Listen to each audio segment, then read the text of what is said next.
Yes, started recording. So what we do is we don't want any unnecessary event started in our lab. We go there to test our ability to implement our knowledge, right? Implement our knowledge and try to see the effect. But we do not want any unnecessary or unwanted event to happen there, or we don't want anyone to be harmed or get anyway ill of that event. So what we do is practice safety, right?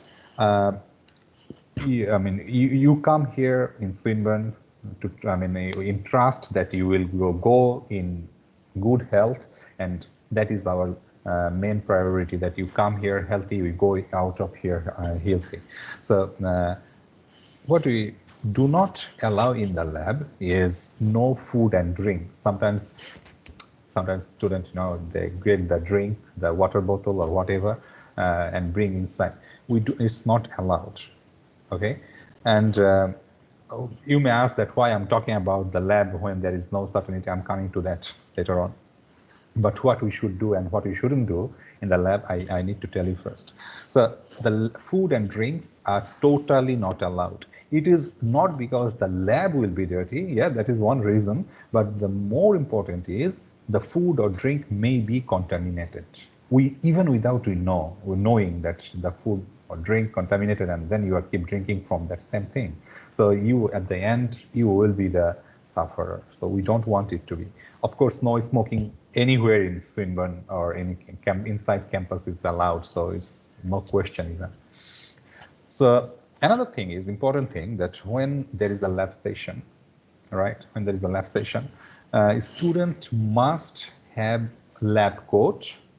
Okay, we call it lab coat, and some places people may call it apron, whatever way you describe it, name it. This is a lab coat, the white lab coat on top of your clothing or dress. You have to, that is a must. All the time, every moment, it is a must that you should wear it. And then long trouser or long pants, all right? It is not the shorts, or not 3/4 is not allowed, to till the ankle, the edge cover till the ankle, and full, covered shoes. It's not only toe covered, but full cover shoes. Any form the shoe can be, but as long as the shoe that covers your whole feet, then it is good. So you must have that one. If actually, this is a rule that if I see, or the lab assistant sees, that you are bringing the drink and food, you will be warned. First time warning, second time there will be some punitive measure. But if I see you that you are not having the lab coat, or the long pants or trouser, or the shoes, you will not be allowed to come to the lab. So very clear cut, huh? If you do not have those, you are not allowed to come into the lab. It's for your own safety. If you drop one drop of the solvent or any chemical on your body or on your feet, then you will be who will be the sufferer. So that is for your own safety. And yeah, and another thing, that in our lab, in chemical lab, I think all the labs are the same. They are very strict, as we have to be, no choice. So in our chemical lab as well, that you see a lot of different chemicals, different colors, and some of them are very similar to that of the water. I mean, there is no color. It looks like, you cannot differentiate whether it's water or not. So do not consider anything that is not harmful. Consider all are not harmful, but not safe, right? Even if water is written on the label, be careful of using it. Do not drink, of course, and do not use that water to wash your hand.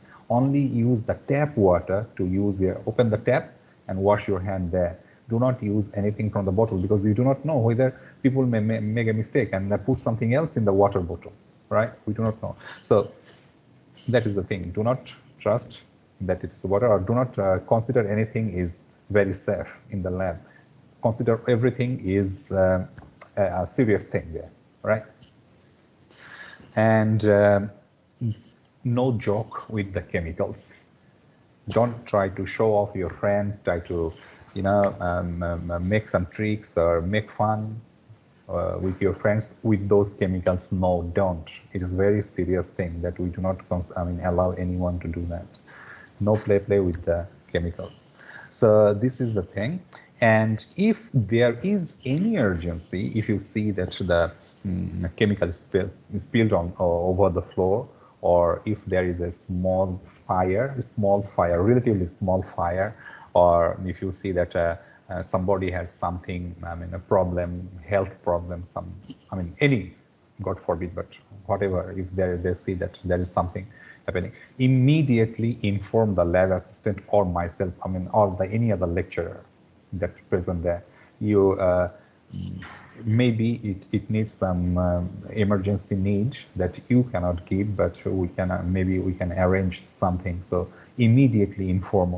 Or if there is a big fire that you think that is big and you cannot put down the fire, run away, go to the exit, go to safety. Do not try to be the hero to put down the fire, okay?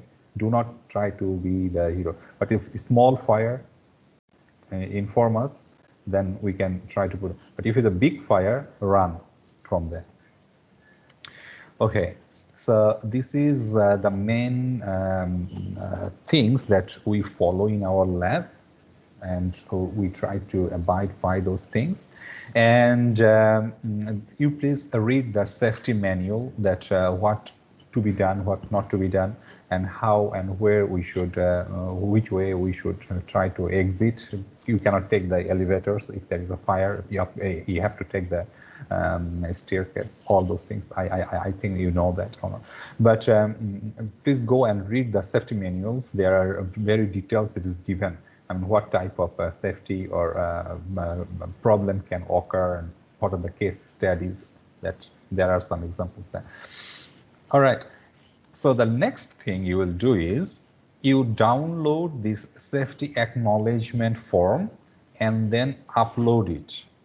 There will be a link here. I will open a link here now, just after the class, for you to submit this safety acknowledgement form. So what you will do is you will open this safety acknowledgement form. Okay, download it, and then you open it, and let us see what is there. You have to write your name, and there you have to sign in there. You understand the problem or understand the seriousness of this, and then you will abide by all those things. So confirm the laboratory safe manual, and then type your name, student ID, what is your program foundation, and the date that you are doing it, and then you sign it here, right? You sign it here. Hold on. Right. So you do the signature here and your signature, and then upload it. You can upload it as a PDF or this Word, but okay, upload it as a PDF, right? Convert it to PDF, save it to your computer, and then upload it as a PDF to that link that I will open it just after this class. And anyway, it will, you can submit only for yourself through your account on Canvas. So that is the evidence for me that you have submitted actually. So if later on you carelessly do anything, and then I have this proof that you understood and you took this chemistry lab on your consent, you understand the problem or seriousness for this. All right, so this is one thing. Another thing. Okay, so this is it for the safety, lab safety. In the lab, how to put down the fire, how to use the fire blanket or extinguisher, or why shouldn't we use water on fire for chemistry lab. All those things we can talk if we come back to lab. Now the question is, are we going to start the lab? It is not confirmed yet. We are trying. Of course, it is better, and it's also good for myself that I can see the student and talk to them, because I cannot see you and you also not talking. So there is the interaction is very boring, one-sided. So we are trying it, but the risk is, the risk if many people come together. So that is the thing. So if we start the lab, maybe in end of October, how many would you like to come? We also need to know that how many you would like to come. I mean, those who cannot come, don't worry. Everything will have, if there is a lab session face to face, there will also be a online version of that. So you will not miss out anything. If you cannot come, doesn't mean that you are not participating. You are participating. You are not only physically here, but through virtually online you can participate. Not participate means not there, but I will give you the data and you can write the report and submit it. So in that way, so you are not going to lose if you are not here. I mean, I understand that the international border is not open yet, but we are expecting that it will be a better, maybe end of this month or early next month. So then we can start. So we are waiting for that as well. So yes, this is the thing. So please let me know how many of you are interested to come if there is a physical lab at the end of this October. Okay. Or maybe around that time, October or November, first week of November maybe. So this is our lab safety for this. It is when there is a lab, we take it very, very seriously. I usually make sure that every student understand it and follow this thing. But since we do not have the lab now, I want you to submit this safety acknowledgement form at the link. All right. So do you have any question now before I go to this lecture session today? Anyone has any question? Oh, maybe there is a...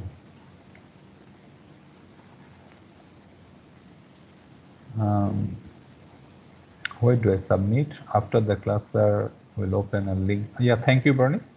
I will open the link. Yes, after the class. Another thing, I want to just reiterate you, remind you that there will not be an announcement for this live class and tutorial session every week. Okay, so I will not announce every week. So you know that you go to the week 1 module, click on the link, lecture and tutorial, and then follow the schedule, and then you join the live session. All right. But if I have a lab session, I will announce it. Like next week, during the lab session, right? I will have a short lab session, in fact. But for that, I want you to attend the lab session, because this is the first lab we will have. So I will be online that time. So I'll be a live session for that lab. So for tutorial and lecture, I will not announce it every week. You know that you have to come to the class, and then the attendance will be taken from this Microsoft team automatically, and there will be class every week unless I cancel it. If I cancel it, of course, I will announce it on the Blackboard through announcement. But for tutorial, lecture and tutorial, there will be no announcement every week. Okay, you know that there is a class, you have the timetable with you, so you know that there is a class this time, that time, and then you can attend it. But for labs, sometimes we will have the session, live session for the lab. So I will announce it when we will have the lab. Okay, so yeah, is there any other question anybody has?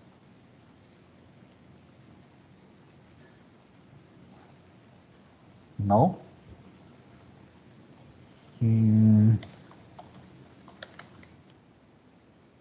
Periodic table, I need a periodic table and P table. Is it the P table? I don't think it's the P table. Let me check.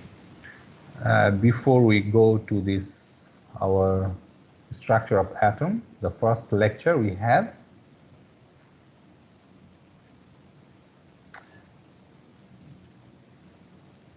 not this one. I have an, hold on, just give me 1 second.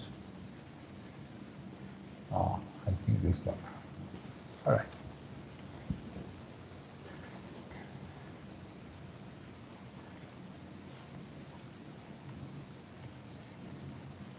Okay, so what I'm going to do is, why it's so slow? All right, yeah.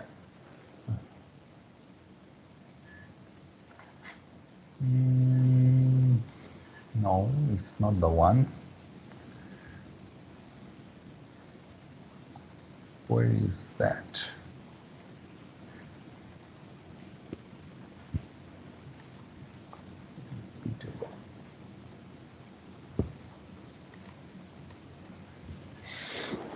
All right, I will come back later on here, but let's go to that our lecture today, basic chemistry concept, is atomic structure and all those things. So I'm going to share that one. Is there any question?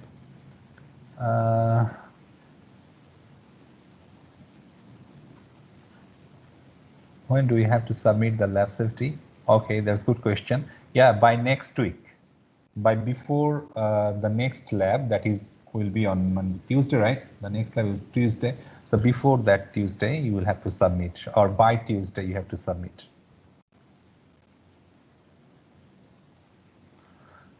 What if during the lab session we have another class like the same time? I think it will not be, right? Because this lab session, you have that lab session with you. I mean, on your timetable. So it shouldn't be a conflicting one, because it is originally the lab during the lab time you are supposed to be in the lab, not in that other class. But if you have a timetable clash, let me know. I think all the timetables are set as per that one. Don't have it. Yeah, thanks.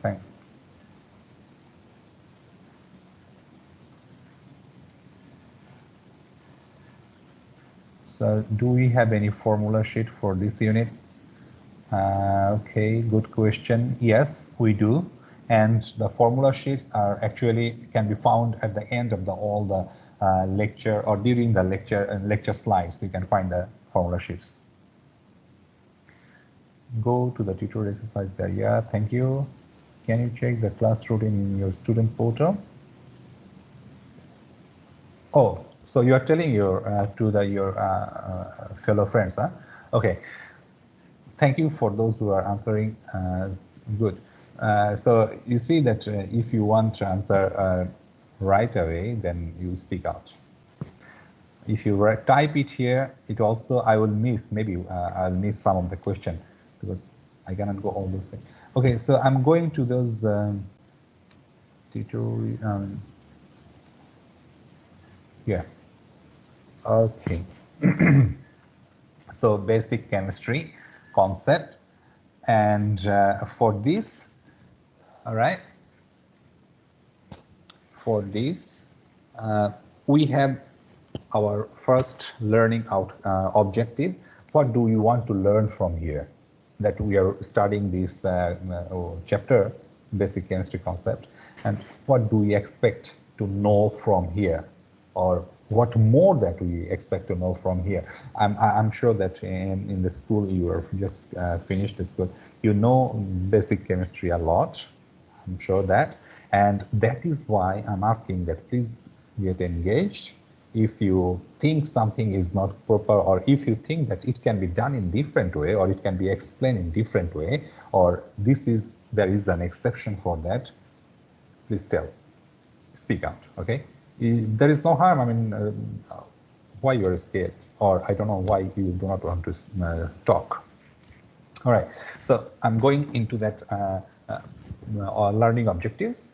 For us, the learning objectives is to understand, to know how to calculate the average atomic mass, atomic weight from here, right?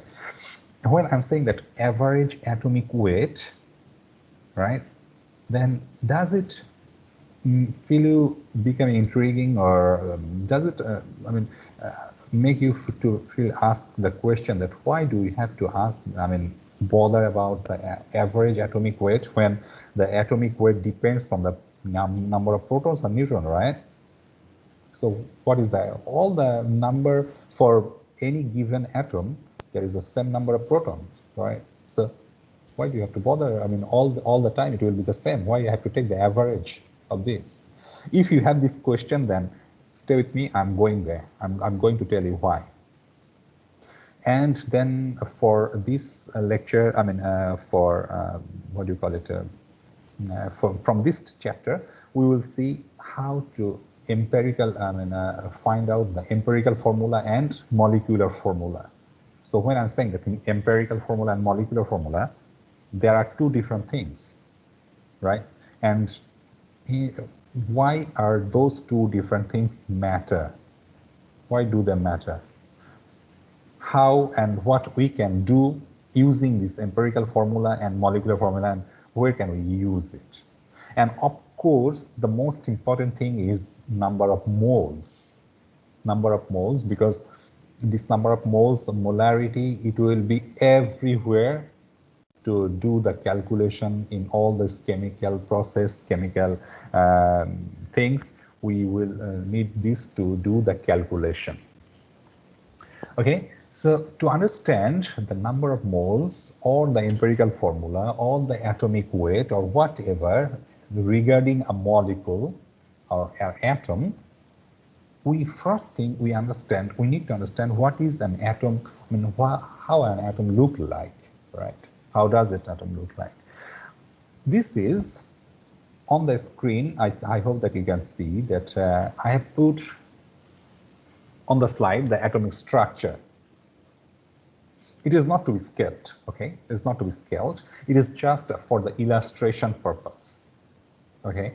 And this is how an atom that in a Bohr model, it was thought, and it was thought about, but not quite, okay? It gives us an idea of how an atom look like, but it is not perfect.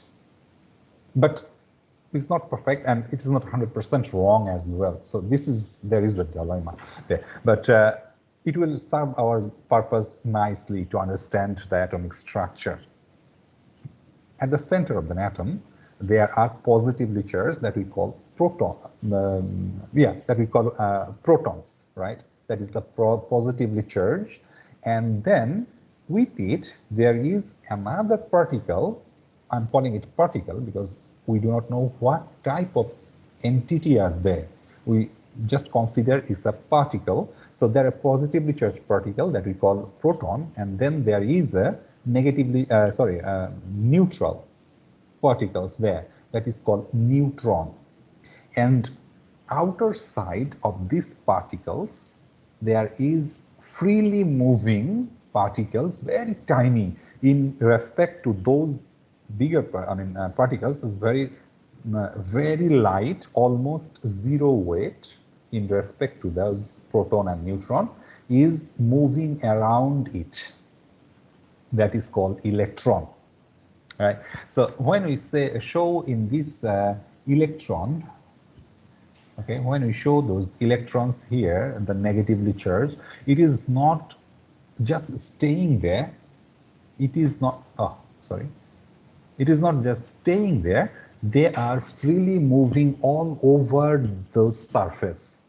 And if we consider it is a three-dimensional, like a sphere, right? A ball. Inside that ball, the center of the ball is the proton and neutron, and on the surface, everywhere, this neutron. It is not only here staying, it is everywhere. It is moving very fast all over the surface, these electrons, right? So the electron do not stay there as it is. They move around all those space that is designated for each of the electron all over space very fast, very frequently. It moves very, very fast. So that is the electron. And to compare the electron and the proton, the space of electron and proton, that is a very far. And all that mass of an atom is concentrated at the center where this proton and neutron are there. Okay, where there is proton and neutron. Okay, so even though the electron has some mass, it is 1 over 1,800 times of a proton. So it is considered weightless in respect to this proton or neutron. So all the mass of an atom is concentrated or from this center of that atom, right? So because of this, the atomic weight of the different atom is different, because every atom has certain number of proton, because the proton is the identity, the thumbprint, or you can say it's the passport number or ID number, right, of an atom. If there is 6, it is always going to be carbon. It is never going to be anything else. If there is only one protein, it's always going to be hydrogen, nothing else, right? So this is, but the number of neutrons can be varied. It is not necessarily that it is always be 6 for carbon. It can be different, can be 7. Right? So this is the difference between proton and neutron. Proton number never changes, neutron number changes, can be changes. And of course, electron also can be changes. So another thing is proton is positively charged, electron is negatively charged. And in an atom which is naturally occurred, it is always zero charge. That means there is equal number of proton and electron, because they are, although their mass or weight is different, very different from each other, but their charge is equal. So if we quantify the charge, if we put in the digit on the charge, that is, let's consider the proton is carrying 1 charge, positive, electron will carry 1 negative charge, regardless of their weight difference. So when there is equal proton and electrons are same, there is always 0 charge for an atom that is occurs naturally. All right, so this is the thing. And okay, so far, do you have any question? Anyone has any question?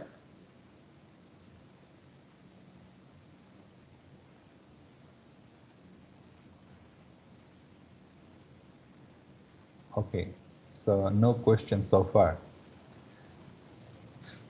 I'm giving you some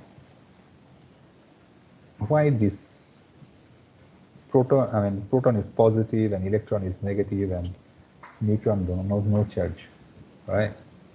And why are they moving? So these are the, I'm thinking, I'm telling you that try to think, okay? Try to think. You might, get the new thing, very interesting thing, when you are trying to search those questions. Okay? just now what I said, it is, I mean, the question that I gave you, it cannot be solved very easily, just one answer. It doesn't have any just one sentence answer. We need to understand quite much about it, but that can be a question, right? So do not hesitate to ask any question if you have. All right, so this is it.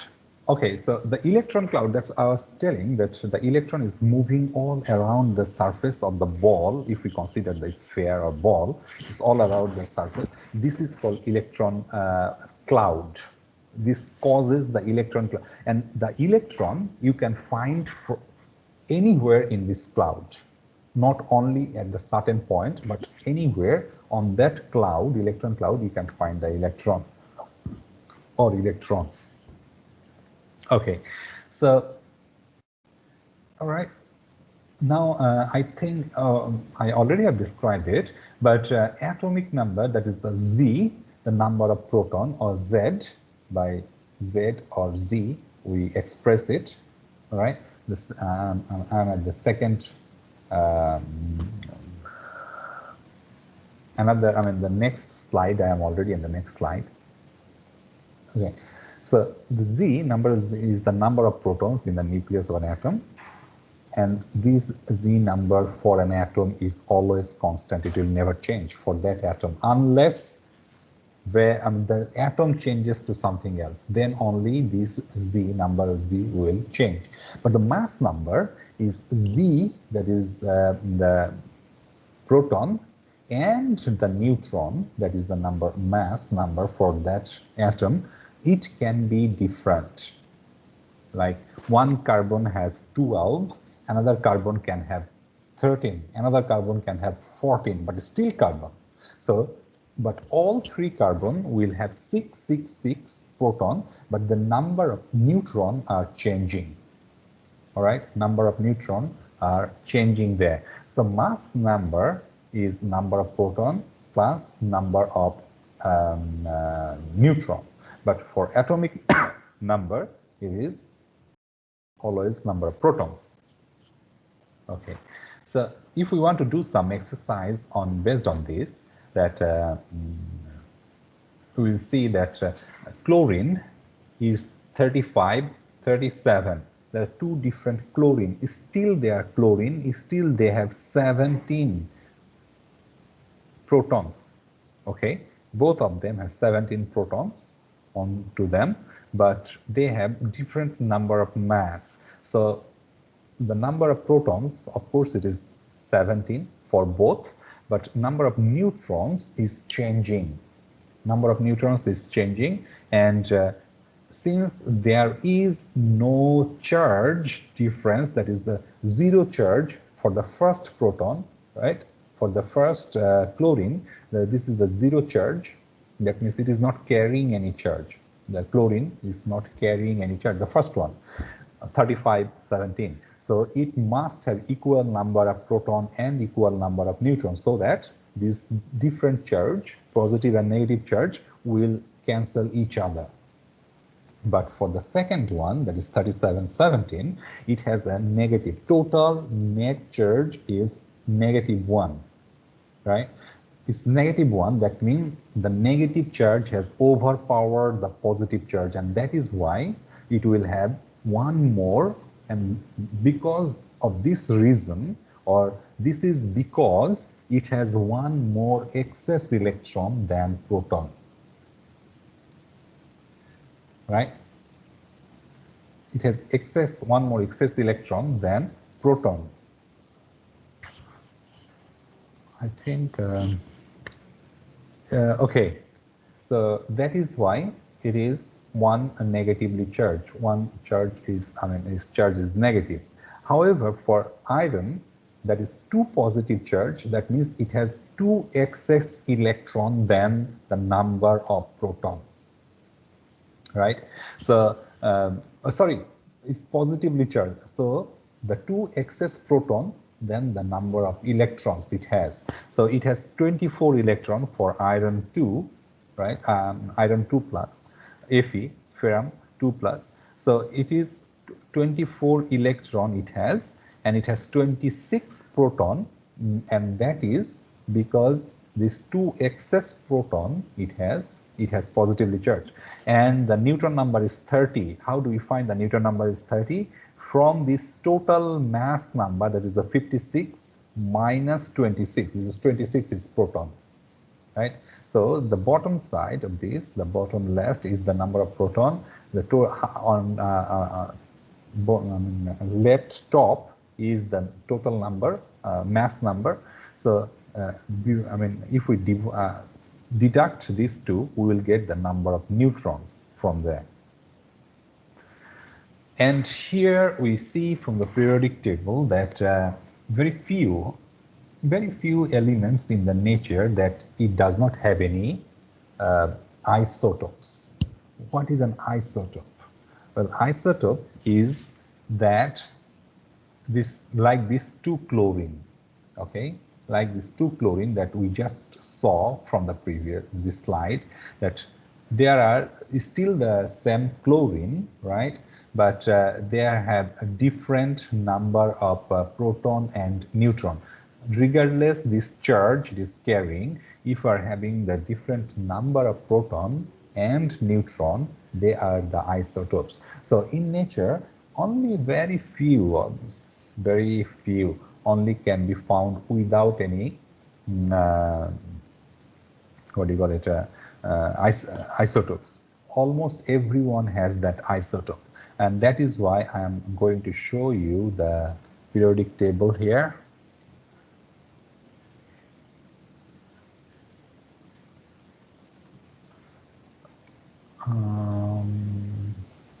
Okay, where is the isotopes? Can you use? Okay, hold on, I'll show it to you. Where are the isotopes?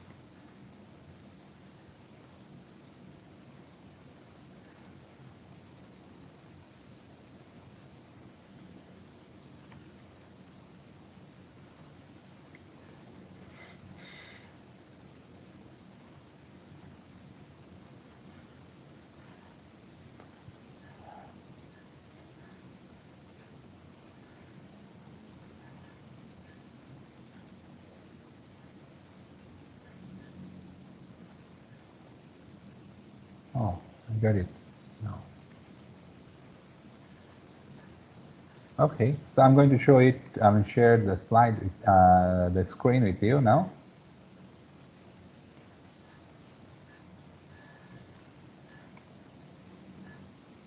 I hope you can see.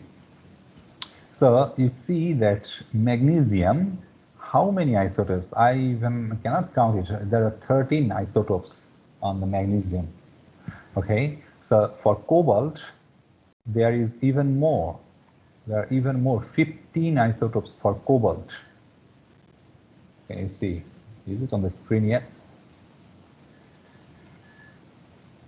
For titanium, it is 10 isotopes. For phosphorus, there are 8 isotopes. So all those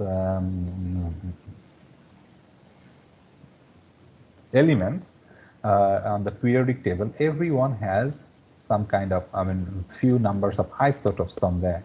So since those isotopes, they have different mass, and that is why we have to find the average number of weight, average atomic weight. We have to find the average atomic weight, because if I just say that, okay, carbon is 12, it is not going to serve our purpose, because carbon is not exactly 12, because it has many isotopes and they have different, and altogether it has a different numbers, right? It has different mass number. I do not know, because to me it looks like that it is a bit slow. I hope that you can see what I'm showing now. I am on the P table from the internet, the browser. I'm showing it, the ptable.com, and from there I'm showing the isotopes, the number of isotopes for all those elements. If you can see, it's good. And now let's go back to this periodic table again. sorry, for our lecture slide now again.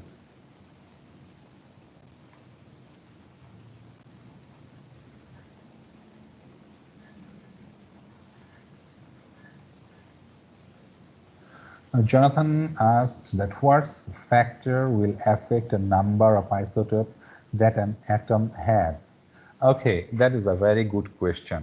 That the number of factors, there are many, okay, but mostly, oh no,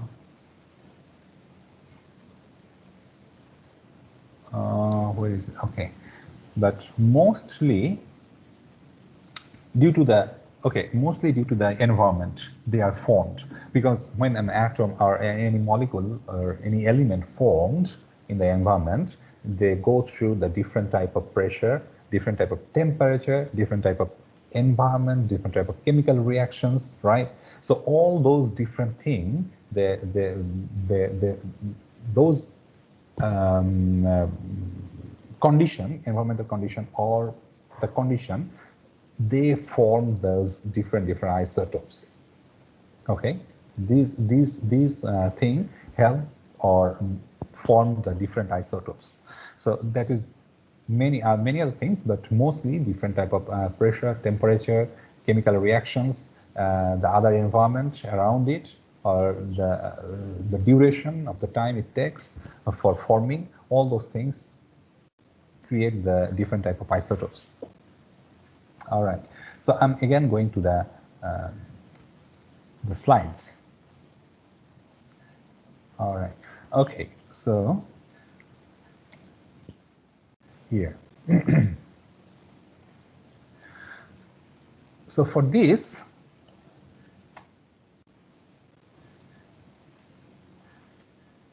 why it is so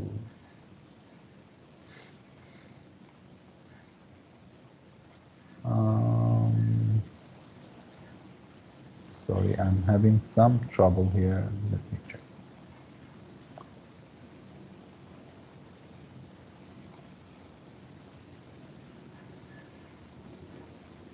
Okay. All right. So here, the same periodic table. I don't think that I need to talk much about it, because here already talked about much about it. And then we already have seen that the isotopes, how those isotopes looks like, and what are the isotopes. So due to these isotopes, we have to have the relative atomic mass for the different elements there, and because of this, we have this relative atomic mass for not a concrete atomic mass. All right, and relative atomic mass is because it is compared with other atoms. There is not a kg for an atom to measure. It's in relation to that. Before it was hydrogen, now it's carbon. How much it is, how much it weight, or how much it weigh, or the mass of it. So relative atomic mass is also called that atomic weight or average atomic mass, because mainly because it has different isotopes. So for all the isotopes it has for any atom, it all sum up together and then multiply with their atomic mass, and then divided by the number of percentage that they occur in the nature. And by this, how we get the relative atomic mass.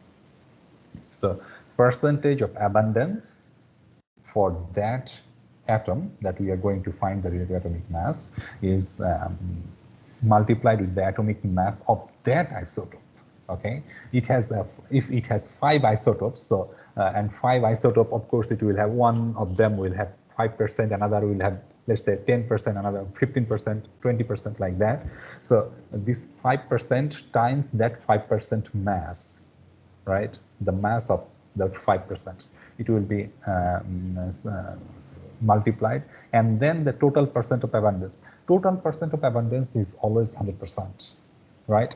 The total percent, it is always 1 or 100%. So the thing is, sometimes if it is asked in the question that, okay, altogether, let's say that what x, any x element, it has this amount of isotopes, but at the end you sum up for the percent of abundance, total percent of abundance, and you don't get it 100%, you get 99.9%, right?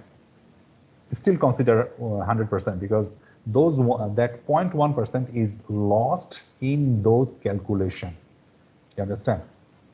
So even if it is 99.5%, you consider it as 100% because those 0.5% was somehow lost because it was rounded off, right? So this is the formula for finding out the average atomic mass for this. And for chlorine, the example on the next slide is shows that chlorine has two isotopes. Let's say that we know that there are others, but it is so insignificant that is the mass of that other isotope is so insignificant that it is not considered. So two main isotopes the chlorine has, and it is one is chlorine 35, another is chlorine 37, and the percentage of abundance for those chlorines, those two isotopes are 75.9 and another one is 24%, right? So from there 35 times this 79 one. So this one, how do I get a pen on Control P? Okay. So this 35 and 75, you see that this 35, this 75 is for that 35, right? So this 75 is for that set 35, and that is why it is taken, I mean multiplied by this, plus this 37 this 24% is for that 37 isotope. So these two are multiplied, and here the denominator is this 75.91 plus 24.9. So this is also 100% at the bottom, the denominator. So this just should be the 1, consider 1. So this is 35.5. And that is why we see, if we go to the periodic table, we will see that chlorine has 35.5 atomic mass. One student asking before I was described this that, sir, why if we have full number of proton and neutron, that why do we have this fraction of the atomic weight? That was a good question actually. He thought before we was here, and then I said that due to this is not the number from one atom, but is the average number. So whatever it is here is on the periodic table. So another way is the number or the mass on the periodic table that we see is calculated like this, or based on this average atomic mass. Okay, so another aspect for today's learning is the percentage composition by mass, right? Percentage composition by mass, because we have 105, but 108 actually, 109 elements in the environment. Naturally, there are 109 elements on the periodic table that we can find. Most of, many of them we can cannot be found in the nature. Only maybe 100, 103 can be found naturally. Only from this 100 or 103, there are so many things like my hair, my skin, my everything, right? My blood, everything, or the food that I'm eating, different nice foods, everything is created or made from these different atoms, right? How? This is due to the permutation and then mix and match in that way. All those materials has been created. So we need to know that in one material or in one composition, how much percentage of different molecules, different elements are there, right? How much elements, different elements are in this single composition. We also need to, sometimes it is important to find out, to formulate medicine, to formulate food like milk, right? Or other things, right? The dye or many things. Anything to know or to do the investigation, we need to find out how many percentage of this material or that material or this element in this material, right? Sometimes, like in the food, if we put more than 20%, or let's say that vitamin D should be there for 5%. Let's say, for example, just for example, it's not true thing, I'm saying it, for 5%. If you give them 15%, the milk is not good anymore, right? It cannot be consumed. Or if it is less than 5%, it is not good as well. It is not up to that mark. So composition percentage is important to know. How much percent of that element is in that composition. And how do you find it? It's quite simple thing actually, that percent mass of that element, divided by the total mass of the composition. There are two terms I'm using, on the element, another is composition. The element is inside the composition. So element divided by the composition times the 100%. So we know that how many percentage of the mass of that element is there. So percent composition by mass. And you understand that for among the magnesium oxide, how much magnesium is in magnesium oxide. So mass of magnesium by magnesium oxide mass times 100%, we'll get that. All right, now the empirical formula. Now the empirical formula. Will you excuse me for 1 minute? I want to drink some water.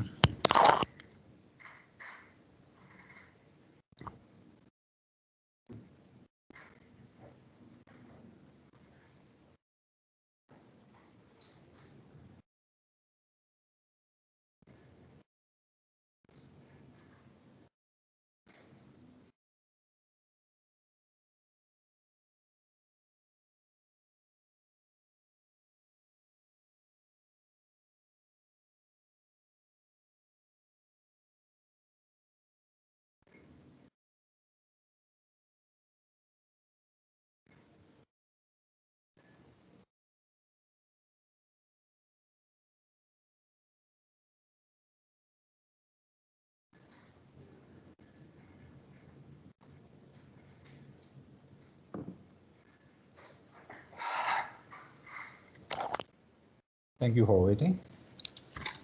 Okay, so the empirical and molecular formula we are talking about. Why these two formula we needed? Why do we need these two formulas, and then what does it actually mean? Empirical formula is the whole number of the simplest ratio. Okay, from the empirical formula, we cannot understand, or we cannot say that what is the chemical or what is the chemical compound. Just now I said that there are so many 103, 104 elements in the nature, but there are so many different products, right? There are so many different products, and every product molecule is made up of different atoms together, or elements, atom from different elements together. So when these elements, different atoms are mixed together to produce one element, right?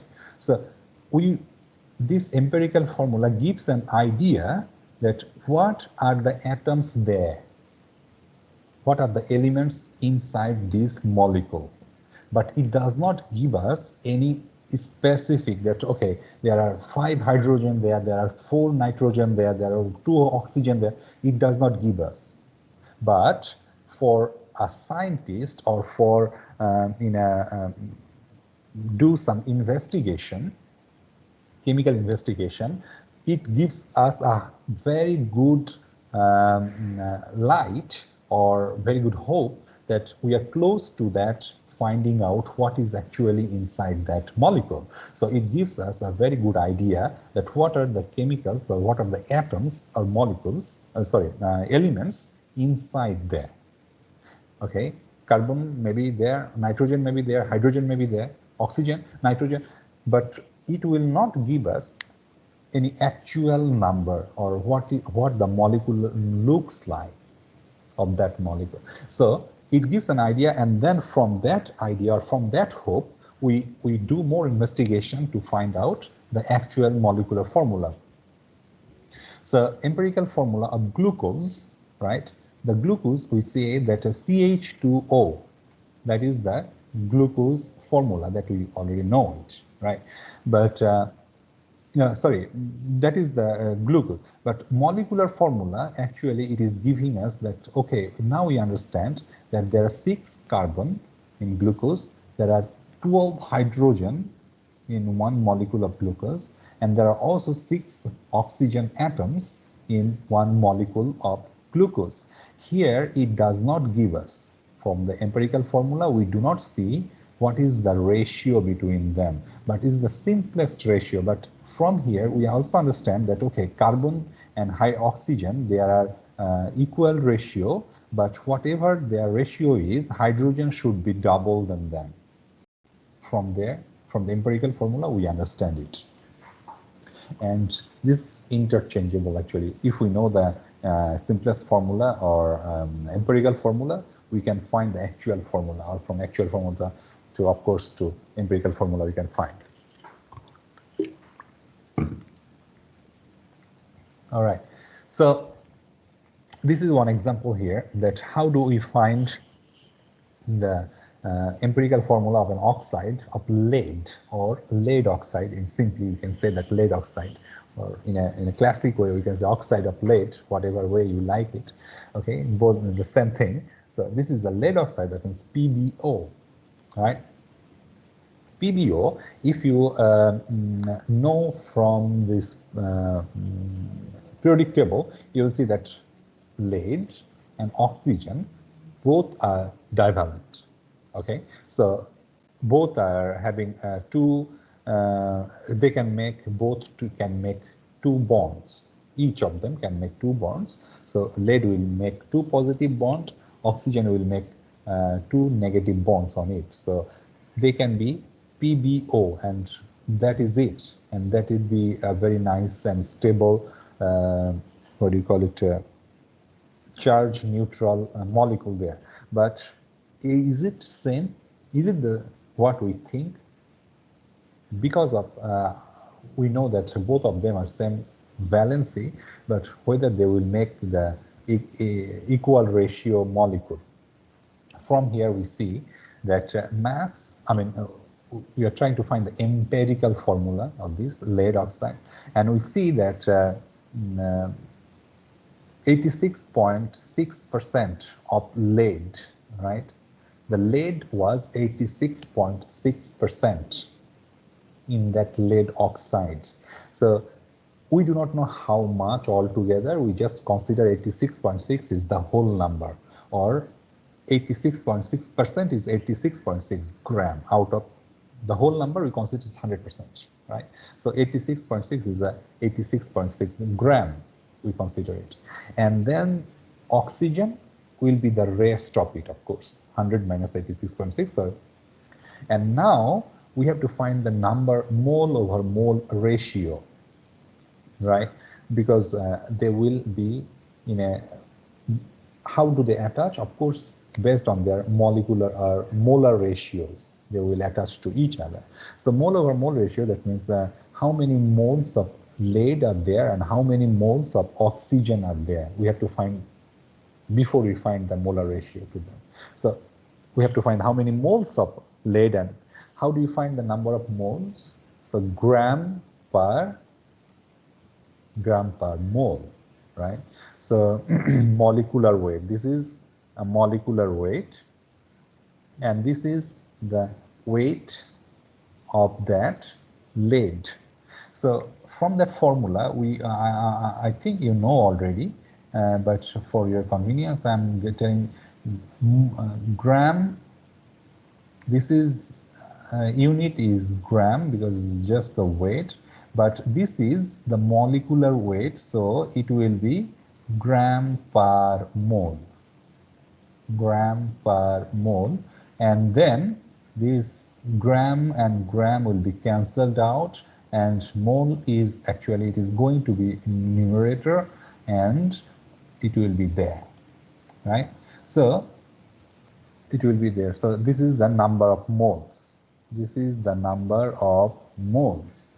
The same thing here as well, the number of moles. So we find that the 0.418 number of moles for lead and 0.838 or 0.84, we can round off, is the number of moles of oxygen. So the later thing what we do is we have to find the simplest ratio between them, and that is why we will divide by the smallest number of moles. This is important, okay? Remember that we have to divide the number of moles that we find by the smallest number of moles, right? I mean, if there was a lead, oxygen, and let's say that there was chlorine also here, or nitrogen, or hydrogen, or whatever, and among these three, this is the smallest, then this is the smallest number of moles, then I would have to divide all these three by this smallest number of moles. Okay, so all the number of moles should be divided by the smallest number of moles to find the simplest ratio, and from there we find the simplest ratio is 1:2. So oxygen is 2, lead is 1, so it becomes lead oxide, PbO2. All right, so how do we find the molecular formula from the empirical formula?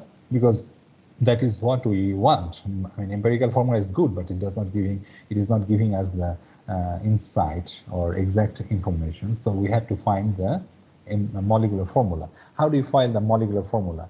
Well, we have to find the n. Remember that you have to find n, or the relative molecular mass over empirical formula molecular mass, the ratio, okay, the number of the moles, the number of moles you have to find. So the relative molecular, for this, the example says that if the empirical formula for certain carbohydrate is CH2 that we have seen is the glucose, and the relative molecular mass for that same compound is 180, what is the molecular formula? So we see that 180 by the mass of CH2. What is the mass of CH2?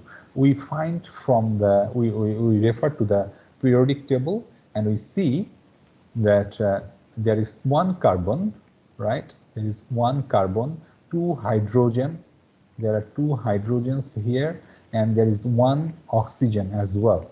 So from their periodic table, we see the carbon molecular weight is 12, hydrogen is 1.1 times 2, and oxygen is 16. So altogether, this ratio is becoming 6.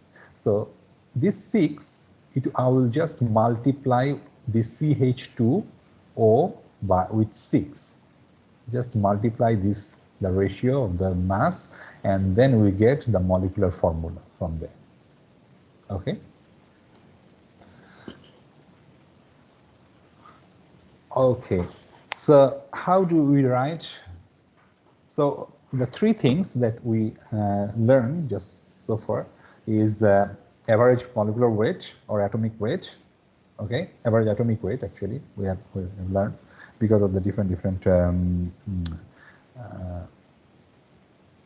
isotopes, and then we learn how to find out the percentage, okay, of certain amount, certain things of a certain element in a molecule or in a compound, the percent by mass that we found of magnesium oxide, you remember it. And then we also find the empirical and molecular formula. And what does it mean, empirical formula, and how to find the molecular formula from the empirical formula. We found it. Now we are going for this chemical formula, writing the chemical formula.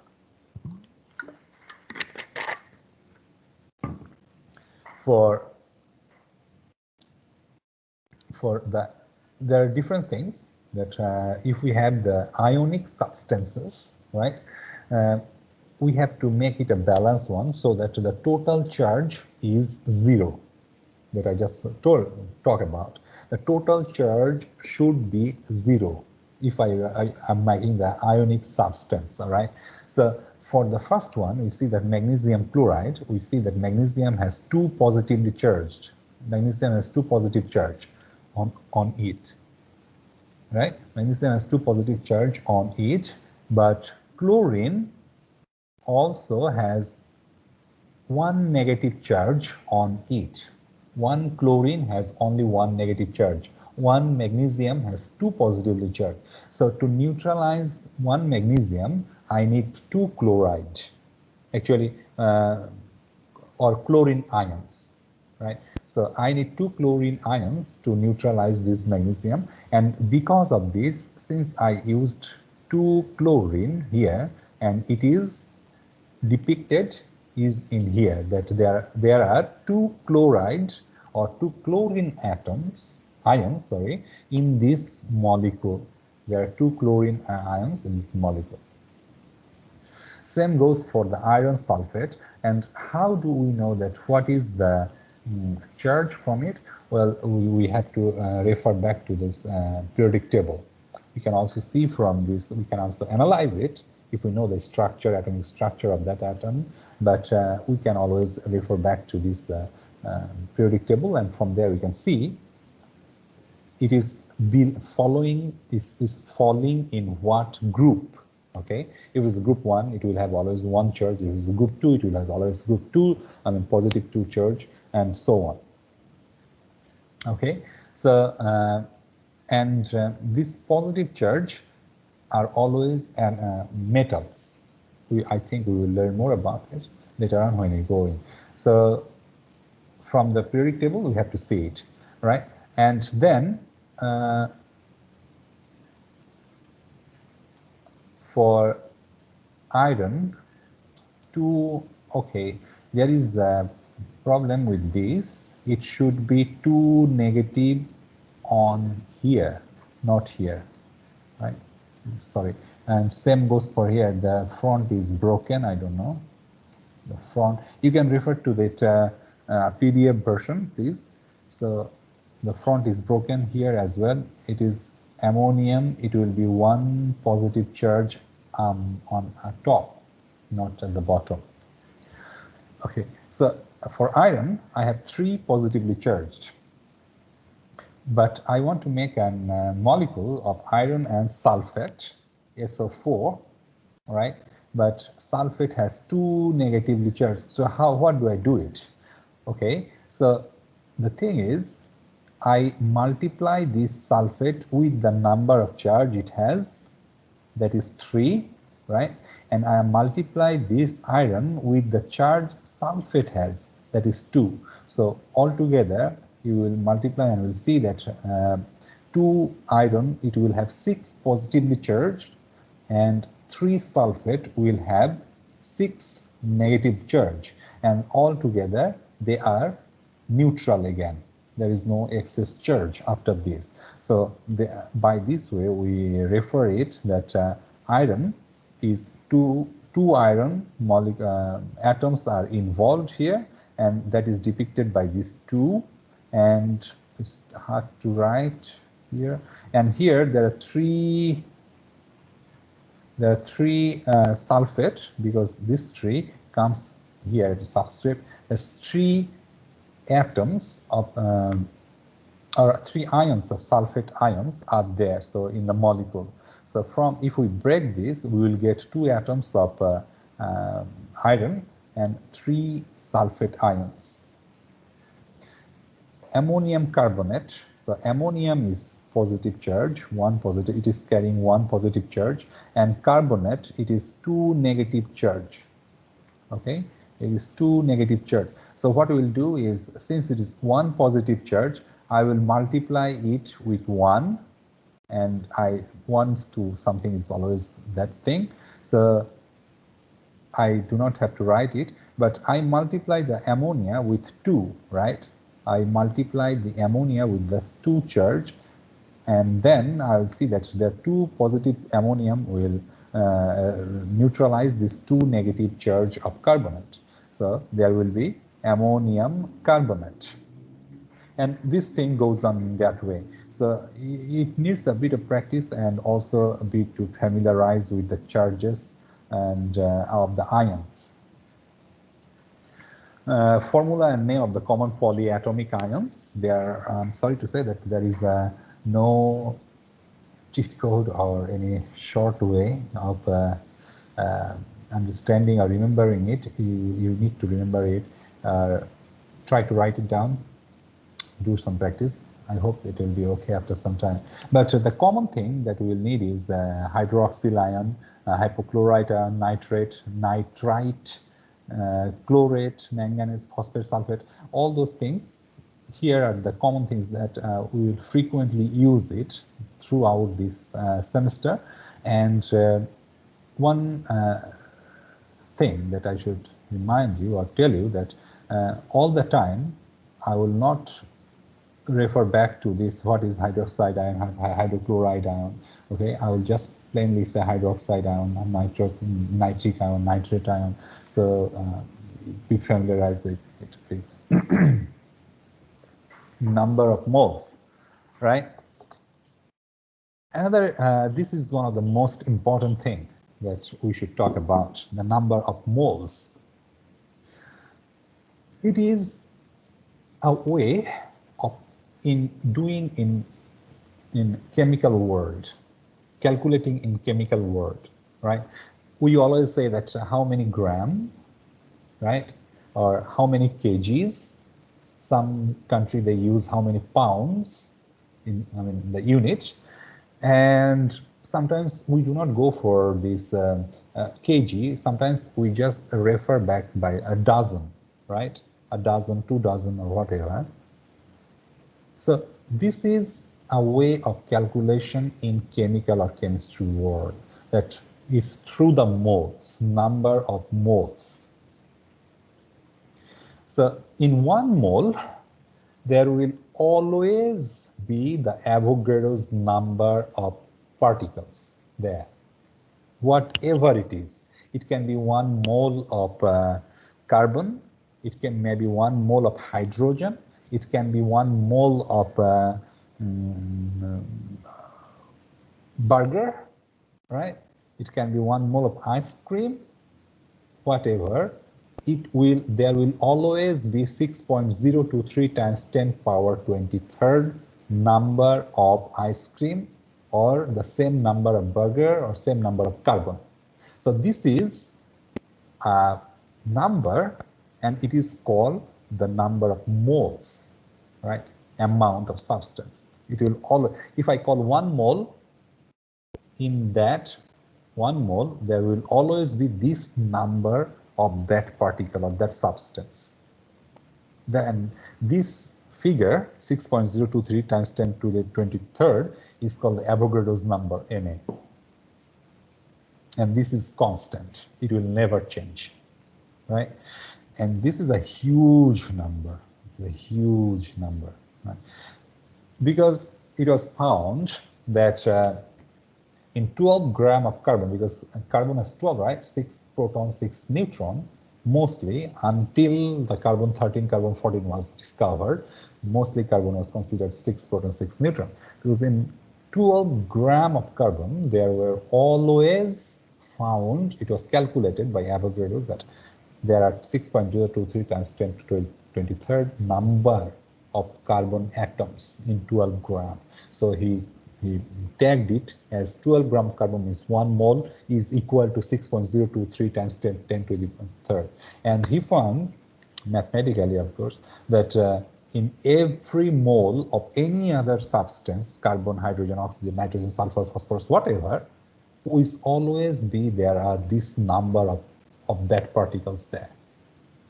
Okay, so in 1 mole of carbon, 1 mole of hydrogen, 1 mole of sulfur, 1 mole of phosphorus, nitrogen, chlorine, whatever, there will always be this number of moles of that number of particles. We can say that, okay, 1 mole of ion, same number of ions. 1 mole of molecule, same number, is Avogadro's number of molecule. 1 mole of atom, Avogadro's number of atom, right? Whatever is, only the name is changed, but the quantity always the same.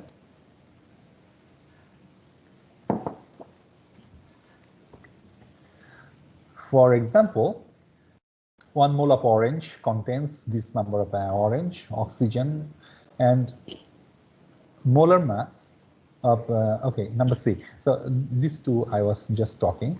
Number C is, it says that molar mass of sodium chloride is 58.443 gram per mole.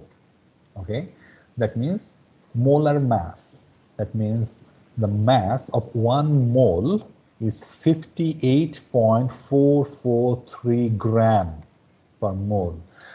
So 58.443 gram of sodium chloride will always contain this number of sodium chloride molecule, okay, or unit of sodium chloride molecule. Let's say this is a sodium chloride. This is sodium and this is chlorine. Okay, let's say this is a sodium chloride. In the small one is sodium Na, and this is chlorine, right? All right. This is negatively charged, this is positively charged, and they are together so that they are neutral, whatever. And then this is sodium chloride. Okay, how do I make it a bit different? Okay, so this is a sodium chloride. This is sodium chloride. So in 58.443 gram, there will always be this number 6.02 times 10 to the 20 power 23rd number of sodium and chlorine molecule there.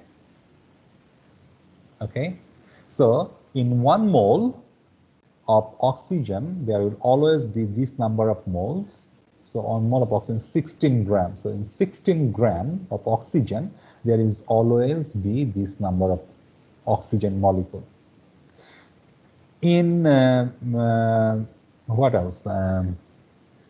Nitrogen, 14 gram of nitrogen, there will always be this Avogadro's number of molecules, nitrogen molecules together. In, let's say that lead, let me check, the lead is 203 as far as I remember, 207, okay? Lead is 207 molecular mass. So in 207, you see that here, molar mass sodium chloride is 558 gram. This number of Avogadro's number is in 58 gram. But if I have lead, Pb, right?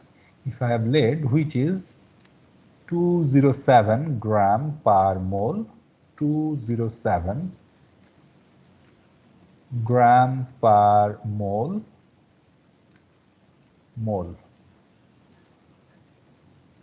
Okay, so in this I will have Avogadro's number 6.023. Okay, I just write Na, better, easier for me. Okay, so the same number. So here in 207 gram, it will also have this number of lead atoms. So it doesn't matter what is the mass, it matters if it is 1 mole or not. If it is 1 mole, it will always be the same number of moles, number of atoms there. And to find out the number of moles, there are different formula for different state of matters. like for number of particles by Avogadro's number, then we find the number of moles. For mass, we find the mass in gram by molecular weight in gram. If we divide by the mass by molecular weight, we find it. For gaseous state, it is interesting. It will later we'll see it actually that if we know the pressure and the volume of that gas and the pressure, at what pressure the gas is, the temperature of the gas, at what temperature the gas is kept, and then there is a constant that is called the gas constant, universal gas constant. If we know this constant, you always know, because it's constant, it will never change, so we can just find it from anywhere in the book. But this string, this P, V, and T, if we know, we can find an N again from there. And for solution, from solution, that is in the solution, like this T that I am having it, right? It is a solution. So if from the solution, if we want to know the number of moles of any ingredient inside, we can find it from the concentration of the molar volume, concentration of that chemical inside that solution, and times the volume. Because the number of moles, it will change with the different volume. Number of moles will change with the volume. Okay. There are some examples here that calculate the number of moles in A, B, C, D. Please go and try. It is already solved here, I think, but you try to see that whether it is you are comfortable with this or you get the idea or not. If you do not get the idea, please let me know or tell me, or you can discuss with me later on. I will try to clarify. But this is I don't have anything to explain here, because all those things I just explained. It is all you need is to try this thing, whether you can you feel it is comfortable or you feel it is okay. I mean, it is on your neural system already or not. 2 significant figures, 3 significant figures. I'll talk about it next week, hopefully on Monday, about it. And yeah, then all those things, the significant figures. So question solution 5B, 5C, 5D. Please go and try and see whether you are okay, feels okay or not. And this is a toolbox from where the amount of substance or mass, number of mass can be found. The number of moles can be found from where, all those things. So this is it for the first lecture. And do you have any question now? Hello.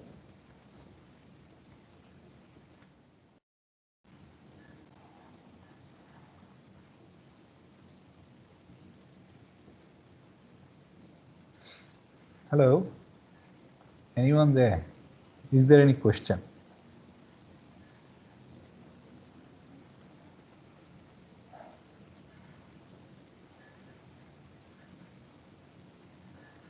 Okay, so if you have no questions, so the first chapter is about atoms and more. Yeah, it's actually about to give you an heads up for what we will be doing, and then also like there is nothing here new to introduce you about atoms or moles. I'm sure that you know about it, but was just refreshing your ideas, or I was trying to actually make you more curious about atoms. How does it look like? Why does it look like that? Why electrons move, and then why they have to. We will learn more about it, and yeah, that's the thing. So any question, anyone? When is the next session? Okay, once again, the next session is on next Monday during our class, 4 to 6 p.m. Malaysian times. And then every week, lecture and tutorial as per the schedule. okay, as per the timetable that has been published. Okay, you go and check your Canvas site for that your timetable. So for FSC 10021, every week it will be during that timetable. Okay, and for the lab, I will announce it when there will be a lab session. I'm announcing it now in front of you that next Tuesday, I will have a short session for the lab to introduce what should we do and how should we write the report, blah, blah thing for the lab. But for lecture and tutorial every week as per the timetable. Through the same link, through this same link that you joined today to this MS Team. And I will not announce it, I will not post this link every week. It is your duty to go to the first, the link and the first week, it is under the first week, please go there and click on the link and join. It doesn't matter what week are we now, it will be accessed through the same link. Okay.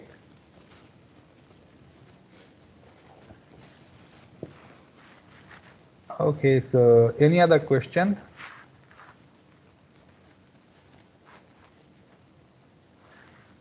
All right. So I will see you on next Monday then.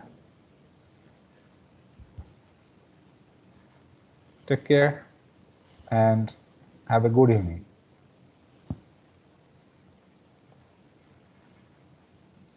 Bye-bye. Yeah, welcome. Thank you. Thank you. Bye-bye. Yeah, see you. Stay safe, huh? Bye.